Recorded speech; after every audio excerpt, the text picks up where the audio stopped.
We're back with Coach's Corner talking about conditioning, and today we're going to talk about high intensity conditioning. Actually, this is the one, while I would not discourage people to work hard, that's the furthest away that, from what I want to do. I want to have Joel kind of answer this question on, number one, high intensity, let's call it red zone, like really, talk about what it is. Like what it is. Like, so let's start there because, there's different intensities, but the one that we're talking about is like really pushing above that 90% heart rate. So I would define that. Again, you can use different definitions or context here, but 90% of your heart rate, max heart rate or above, I would say that's true high intensity. Why? Because that's where we start to recruit all the highest, fastest twitch muscle fibers. That's where the central nervous system gets the most fatigued, and that's going to have the greatest impact on the body. So not to say that's like a switch that goes off from 89 to 90, but when we get up around 90% of your max heart rate and above, that would be high intensity. So this is a good objective measure. It doesn't mean that not the lower in this isn't fatiguing or isn't also Correct. hard, but this is where where I would call true high intensity work. And the thing is too is it's kind of like lifting, right? Like if you lift a very high percentage of your max, like it's going to zap you more. Yeah. Like this is going to zap you a lot more when you go into the zones. Now the reason I bring it up is because this idea of like if I work out harder, that's better. So if I do harder conditioning all the time, that's better. But really, how much, and again, this is, I know, general recommendation. But by the way, like we've heard this online and from some prominent figures saying that you should do, 3 times a week, getting into max heart rate zones, for minutes and minutes total. Yeah. So what are your thoughts about that? So, well, 2 things here. I've looked at HRV data for talk about 20 plus years. I've worked with, I can't even count how many combat athletes who train at high intensities all the time, and we've measured their weekly training volumes, their intensities.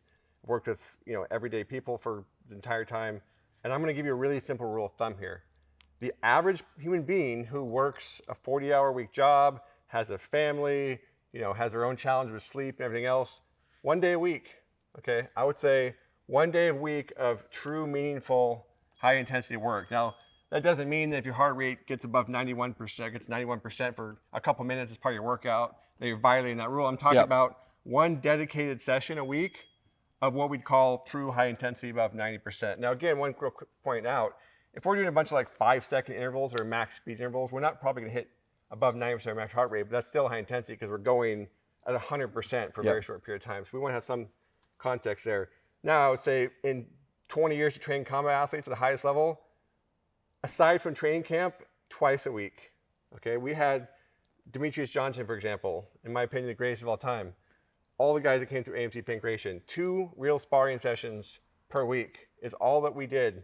At the highest level, the best combat athletes in the world, the best of all time, 2 sessions a week. So if you're talking about someone who's in good shape, who trains regularly, I would say 2 true days of what I would call high intensity. Again, they're only sparring twice a week. You might say, what about this fighter? He spars 3 times a week. Or what about shoot a box? They spar every day. I would say look at their longevity, look at their careers, look at sustainability. And I think when we look, this is a good point, I think when we look at a lot of the high intensity studies that came out and were cited all the time, they were 4-week studies, 6-week studies, 8-week studies. The Tabata study was 6 weeks and that's it with a very small population size.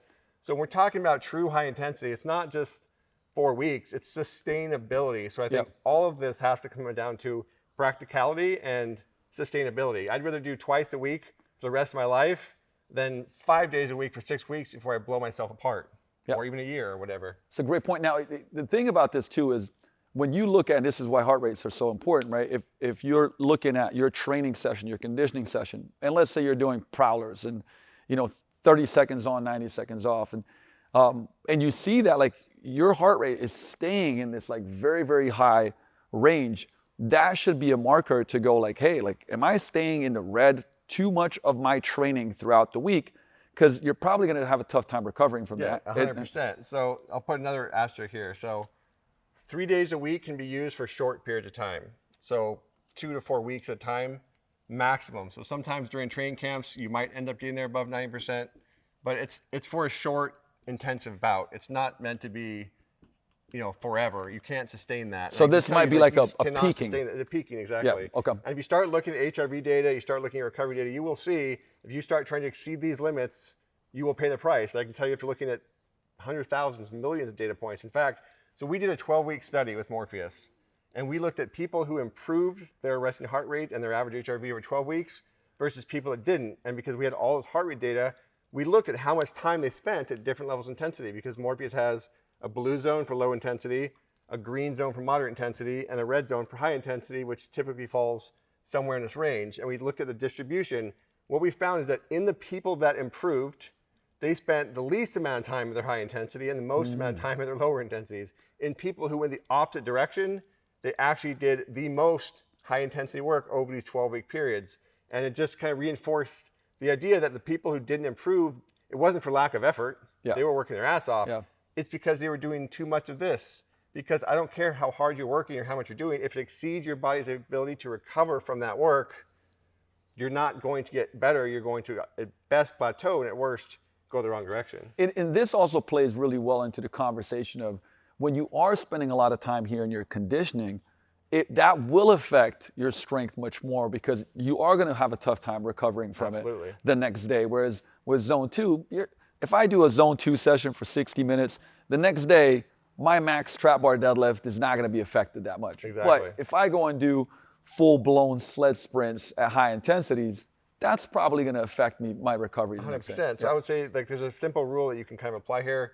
It applies to lots of things. It's the 80-20 rule. And there's some real research here by a guy named Seiler. He looked at basically training programs across the spectrum of different endurance sports and looked at their annual programming. And they're, generally speaking, their high intensity to low intensity was somewhere around 80% lower intensity and somewhere around 20% high intensity. And I think that's a pretty good general guideline for most people. So, you know, if you're spending, just to give a number, 100 minutes a week doing some form of conditioning, around 20 minutes would be high and 80 would be low. Just to use a simple math for you. But just look at your training week. And if the only conditioning you're doing is all high intensity, you're on the wrong side of this equation. And I actually have a really good example of a client that I basically got her Morpheus. She hikes like a high intensity, is pushing the cart, and 4 days a week. And she was spending a lot of time in the red zone. And I changed it to this. Essentially, like out of those 4, I said, hey, one of them you can push and be in the red. The rest, drop it down to like lower to moderate intensities, which was initially difficult. Guess what happened in the next couple months? Got better. Her performance skyrocketed on like on the day she was pushing, because she dropped it down the other days. Yep. Following this rule, and was like, man, I was so fresh being able to push it, and like my numbers were better. That's the problem, is people do all this 3 days, 4 days, and like, well, I'm fine, I can handle it. Yeah, but have you gotten better? You actually start looking at their performance markers, like they're not getting any better. They're just training hard week in, week out, and their body is, you know, used to it and able to do it, but they're not actually improving, like you just said. You see it all the time. People are like, I'm training hard, why am I not getting better? Because you're not training hard the right way. So if you are in a category, you're listening to this, getting triggered, want to slap us, that's probably for you, where you may be getting, you know, it's like 3 super hard cardio sessions per week. Hey, test out, again, test it. That's why we have things like Morpheus to see where you're at. And I would recommend, and I would suggest that you try for 30 days, going down to like 1 session that's a hard session, 2 that are like a lower moderate, and then see what happens to your results, right? On your performance results, because I would bet quite a bit on it that they're going to get better. Yeah. So look, think of these super high intensity days as the equivalent of maxing your lifts, like doing a 3-rep max or 1-rep max or 2-rep max. Most people, even the highest level of powerlifters, are not trying to max out. Yeah. Every time they go in the gym, they're not doing a max squat. They're not doing a max deadlift every day of the week. So why would you want to go in the gym and do a max effort metabolic work? It's the same on the opposite side of the equation.